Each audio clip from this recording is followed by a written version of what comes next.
Hello friends, welcome back to the bench. Today we have a patient which came from the other repair shop, my favorite kind of work, working after another repair shop. It's always very interesting what you're gonna find. Now this computer came to another repair shop for a simple procedure that you would expect it to be, the battery replacement.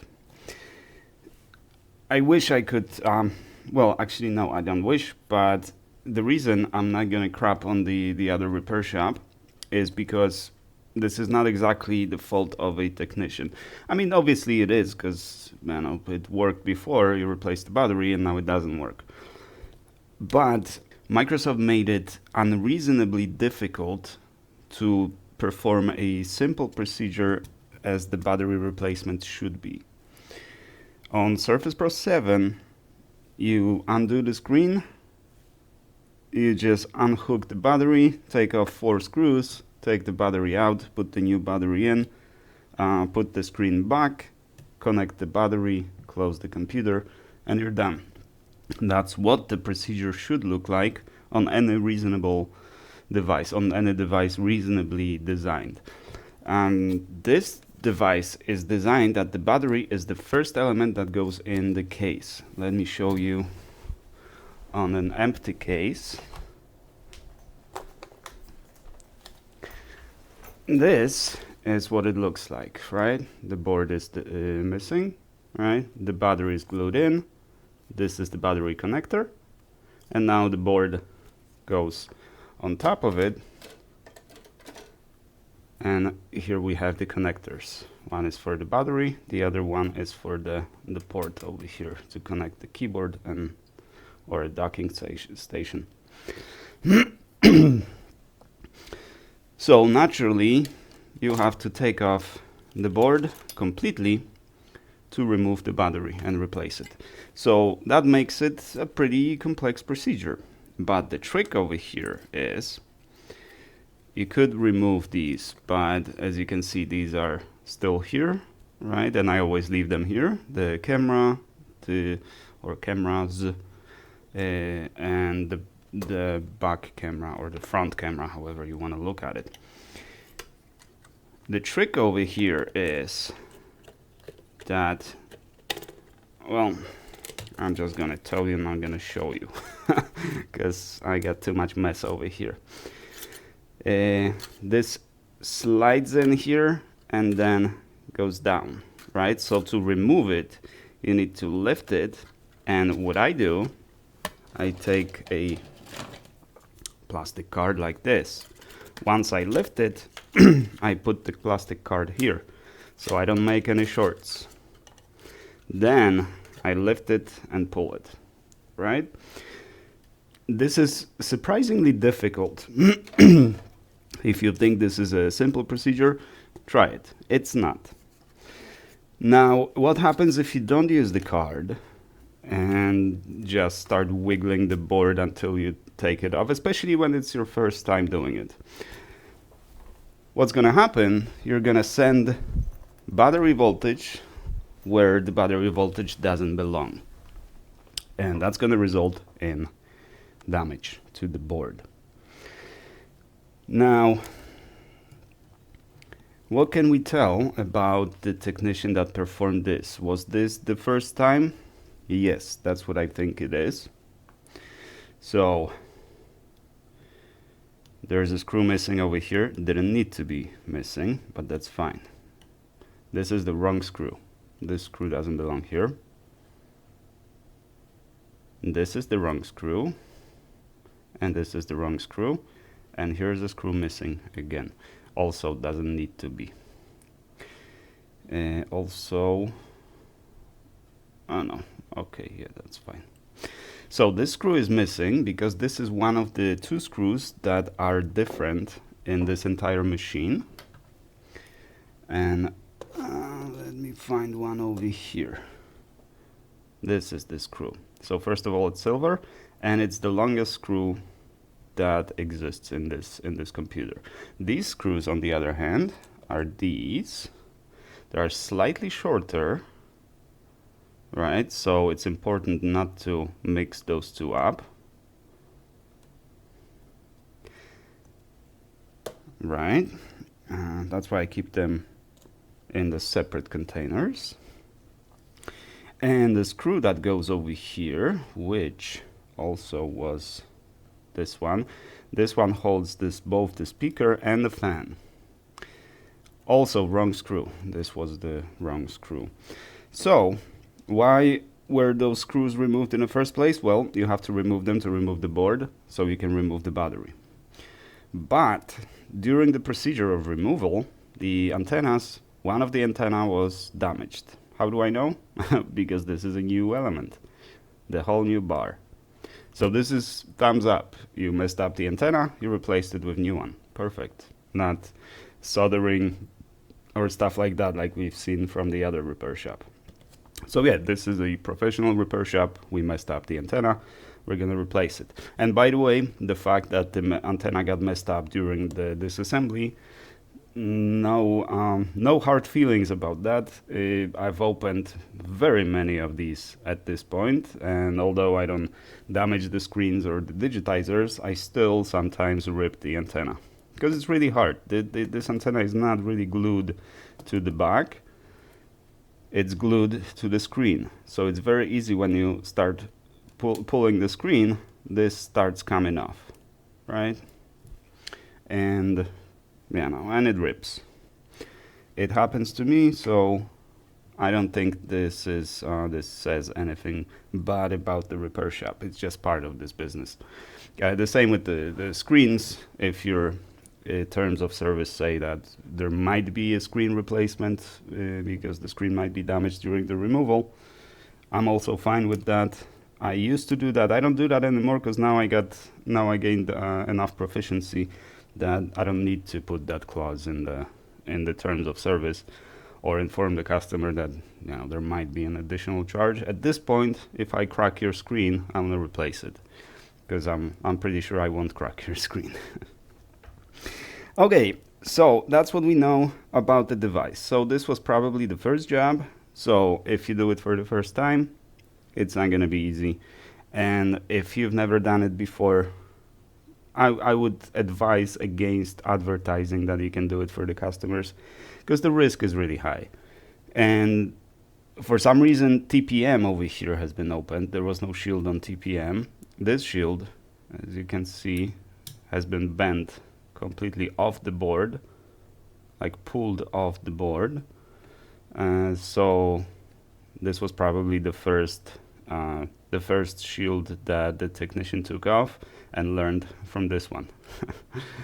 And yeah, it is. I still struggle with these shields. It's unreasonable how hard they are to take off without any damage to the shield. And even if you want to do some minimal damage, it's still sometimes it takes me a minute or two to get off one shield. So it is hard to do. I'm definitely not gonna crap on you for struggling with this. Yeah, so we don't know why the TPM was opened, and maybe curiosity. For that reason, I'm guessing they don't have the board view or schematic. But for battery replacement, you don't really need that, right? All right, so first thing that we do, we connect it. And what do we have? We have 0. No charge, no nothing. So, naturally, first thing we do, let me bring you closer here.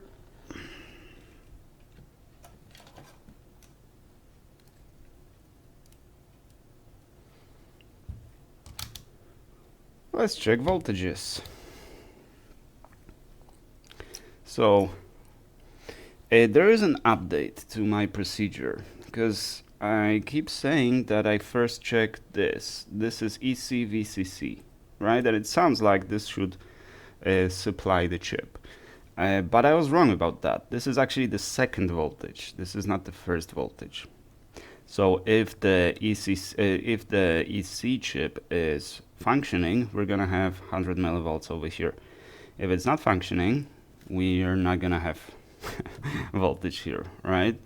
So the first voltage that actually appears is the 3.3 over here, and we have 188 millivolts. That is weird. So let's check our vCore, or vsys, sorry. vCore is not going to be present because the computer is not on. And we have 89, 91 millivolts. It's rising slowly, right? So what is going on? So our first voltage is going to be created here. For that voltage to be created, we need 15 volts over here, or basically the input voltage. As I said, if this one is missing, nothing's going to work. This is the first voltage that we need, and that actually is supplied by one of these diodes over here. I'm not completely clear how it works. It definitely has something to do with these two MOSFETs. I'm not clear on how that exactly is created, but I will once I find the subject which is missing this voltage over here. But since we do have the 15 volts over here, the next voltage is going to be created by this chip on this coil, and on these caps we want to have 3.3, and we have 244 millivolts, right? So what does that tell us? Well, it's probably a short, right? So let's see, on the output of our 3.3, the resistance is 1 ohm. Now that is the worst thing you can see if it's 1 ohm. If this was a short, we would see this, right, slowly going to 0. That's a dead short, right? That would mean we have a shorted cap. Shorted caps are easy to find, easy to fix. If it's 1 ohm, on the other hand, we are dealing with a shorted semiconductor. So let's just also check the vsys. It's fine. vCore.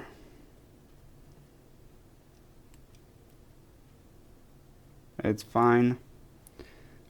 3.3 standby. It's fine. And 5 volts standby.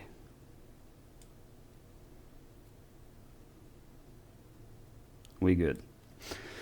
So we have no shorts over here. We only have a short on 3.3. Now this 3.3 supplies EC chip and some other stuff. There's 2 resistors over here that divide this signal into 2. The right one goes to to EC chip. The left one goes somewhere else. It goes through this little body over here, and it goes somewhere else to supply some other stuff that needs to be present when the computer is in the not turned on state. I think that is, I always mix it up. Is it from S0 to S5 or from S5 to S0? I never remember that. But basically it's in the state which is the lowest state of power, where only the essentials are powered up, and everything is powered up from this. This is our voltage that needs to be present for this board to turn on. So now, what is wrong? How do we find that short? Voltage injection? You could, and that's what we did on this board over here, if you remember. Right, we soldered on the wire to the 3.3, and we injected voltage, which showed that the EC was shorted. We removed the EC. Now the board generates nice 3.3 on this rail, right? The 3.3 standby is low. It's about 2.5 volts, and the 5 volts standby has like 250 millivolts. So there's obviously something else wrong with the board beyond that short.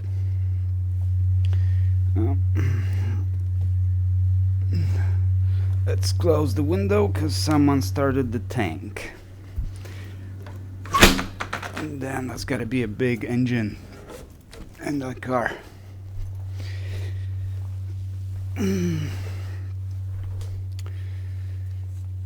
So, do we inject voltage? We don't need to.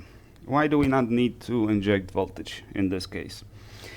Because the short on our 3V3 or 3P3, see, I already wrote all the diagnosis over here. 3P3VA is shorted and 3P3EC is shorted. So on both sides on that resistor. Feedback is low and VCC-EC is okay. Feedback, what do I mean that the feedback is low? And this chip will have a feedback resistor, which is here, right? So when I check the resistance on it, I want to see 118.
Alright, and the battery on my microphone died.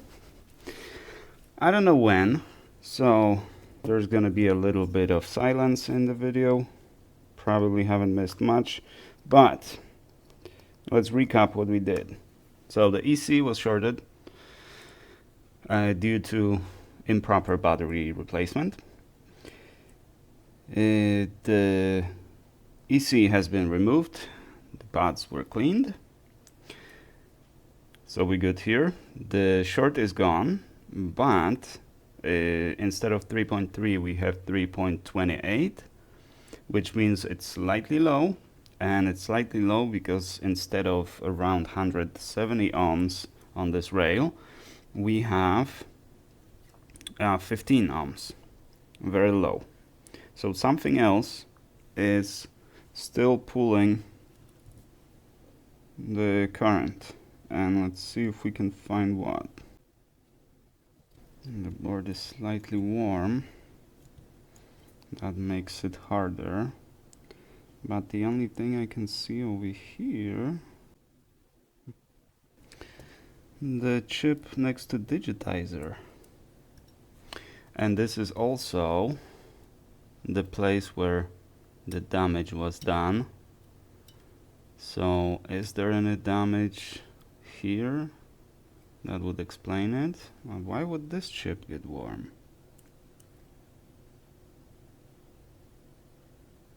32 degrees. Let's see what this chip is connected to.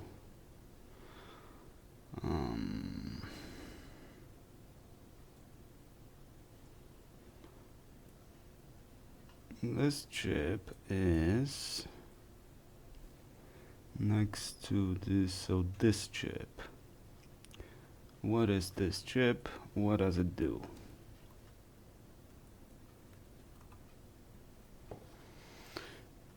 SAM. It uses I²C. Oh no, because this is, hang on, this is block diagram. Temperature sensor. It connects to PCH. Touch connector, yes. So it works with PCH, it works with EC. But looks like only via debug connector.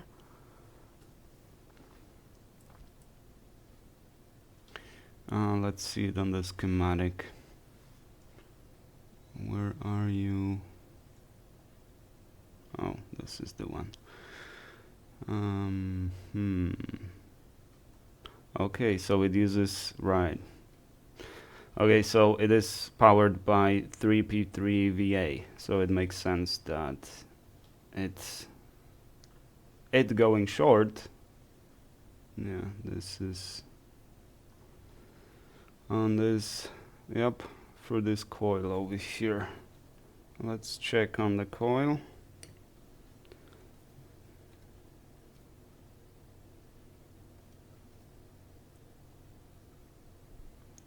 $328, and let's disconnect it and see the resistance behind the coil. Oh, no, it's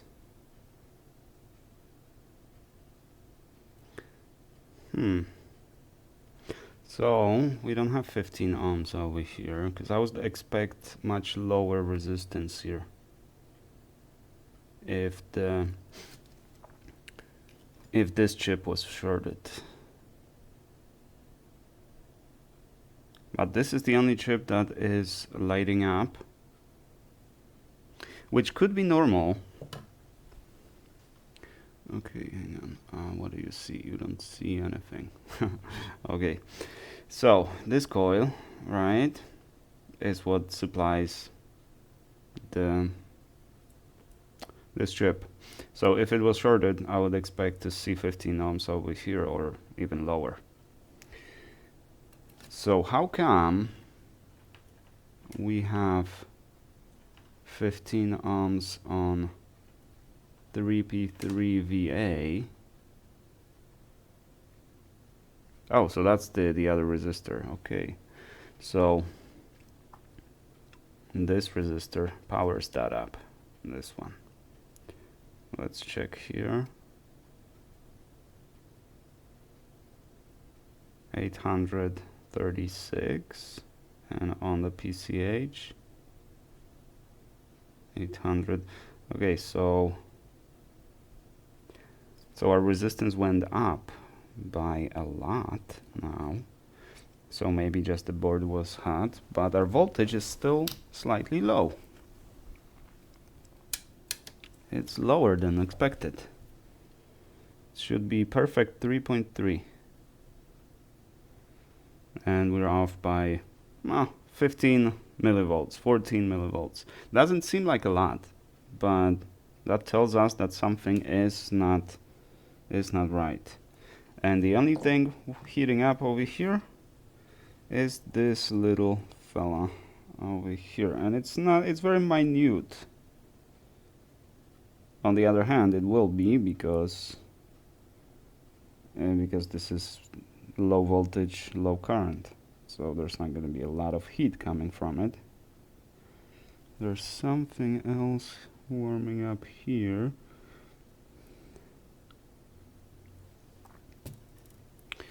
But can it be that this voltage is just low and that's it?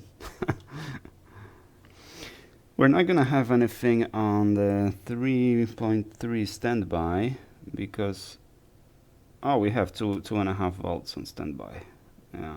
Yeah, but that is normal because our EC chip is not there. So this is normal. That's what it looks like on the board with no EC chip. All right, so now what can we do? Can we replace the EC chip?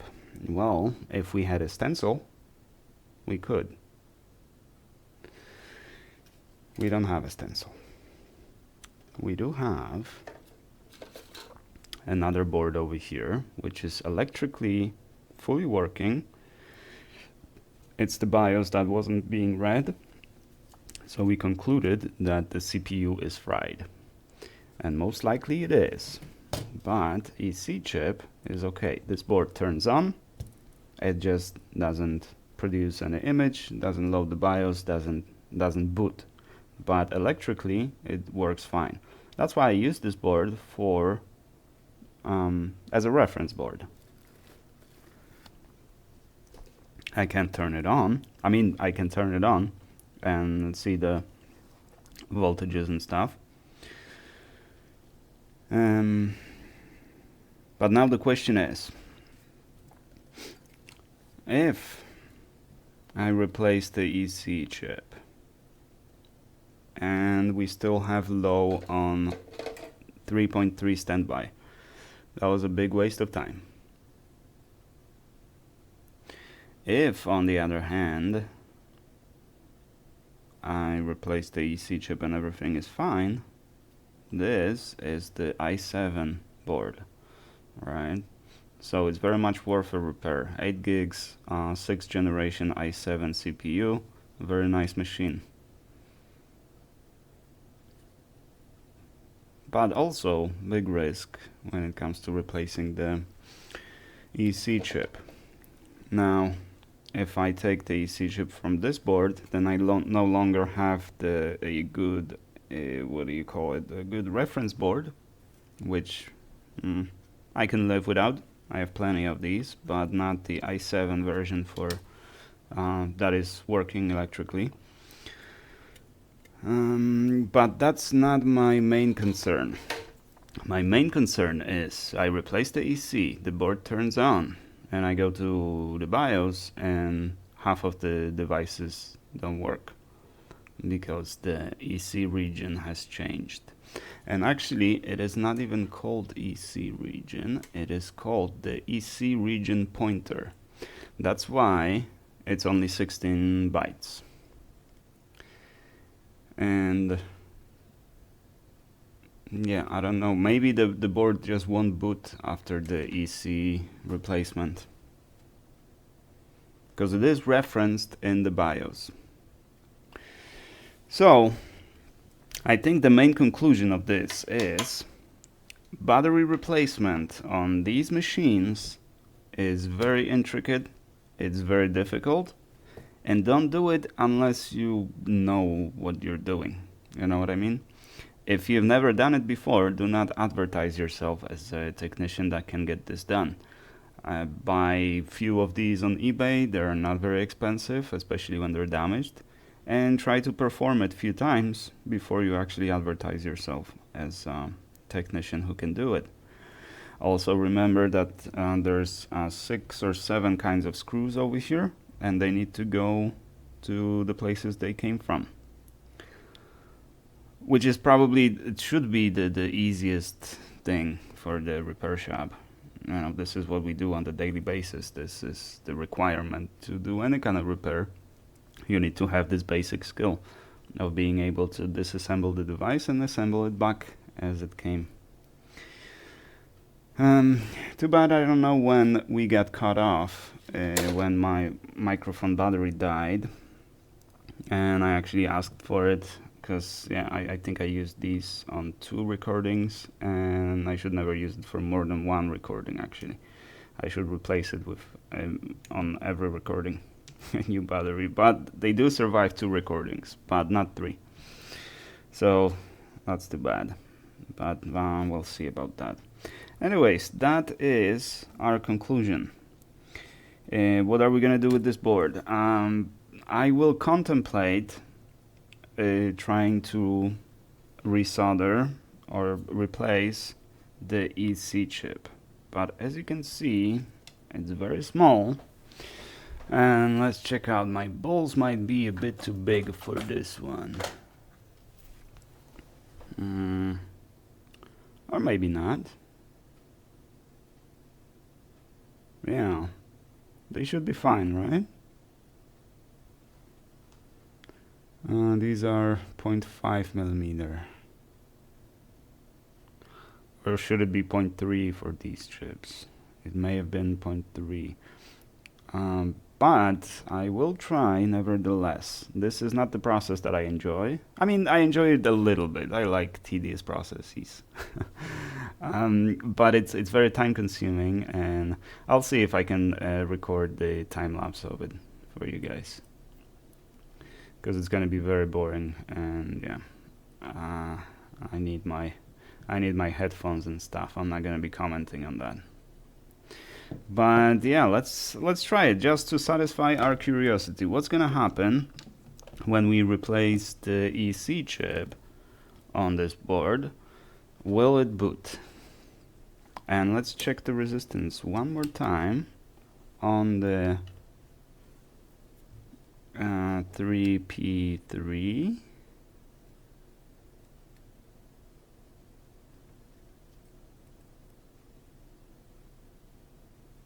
Yeah, 850. So 850 is fine. There is no short. So the reason it was so low to the 15 ohms is because the board was hot. And possibly, yeah. So possibly I broke it now connecting. I shouldn't have connected the power when it was so hot and having 15 ohms on it. I shouldn't have done that, because now we might have a different damage here. Something else could have gotten shorted because it just, I pulled too much current because it was hot and resistance went down. Could be. Unfortunately, we will not know until we replace the EC chip. So let's do just that and see what's gonna happen. Alrighty, the bottom line though is this is a very tough machine to replace the battery in. So be aware, especially if you own one of these and you want the battery replacement. I offer this service and I guarantee that the board is gonna be working afterwards. So if you have one of these and you need the battery replacement, think twice who you send it to, because you can end up with this. And at the moment, this is just electro trash. But we'll see. Maybe we can save it from being a trash. Alrighty, thank you very much, fellas, and I shall see you in the next one.